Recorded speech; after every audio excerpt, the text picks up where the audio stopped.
Daily God's Promise, Day 3. Welcome, beloved friends, to Daily God's Promise, Day 3. Today we embrace a powerful promise from Psalm chapter 17 verse 7. Show your marvelous loving kindness by your right hand, O you who save those who trust in you from those who rise up against them. This psalm is a direct prayer from David, who was facing malicious enemies and felt vulnerable. In this verse, he appeals to God's proven character, reminding God that he is a savior for those who put their trust in him. This is a promise of divine protection and deliverance in the face of opposition. 1. The foundation of marvelous loving kindness. The promise begins with a plea for God to show your marvelous loving kindness. The Hebrew word for loving kindness is hesed, which means a deep, covenant love that is loyal and faithful. The psalmist is asking God to display an amazing act of his love, a rescue that is so glorious and powerful it is marvelous. This promises that God's protection is not a duty but a profound expression of his deep affection for us. 2. The condition of trust. The promise of salvation from enemies is for a specific group of people. Those who trust in you. Trust is the key.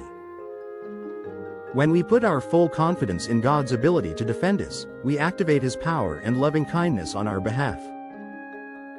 It's an invitation to let go of our own desire for revenge, our own plans for escape, and our own anxiety, and instead, to place our hope in the one who is able to save.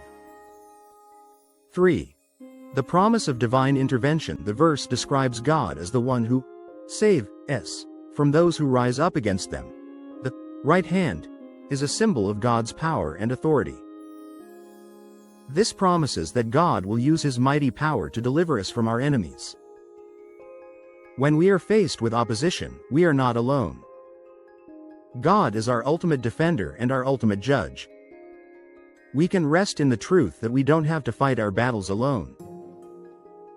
4. A promise for a hostile world. In our modern world, opposition can come from many places. A malicious boss, a difficult family member, a spiritual attack, or online slander. This verse is a timeless promise for every believer who feels targeted. It reminds us that our security is not in our ability to fight back, but in our trust in God's ability to save. He is our refuge and our shield. 5. Living in his protection today. If you are facing opposition, let go of the anxiety and the desire for revenge. Instead, lift your heart to God and say, show your marvelous loving kindness. Place your trust in him, and rest in the glorious promise that he will save you from those who rise up against you. May you find your peace and safety in the hands of the Lord your God. God bless you and give you grace after grace.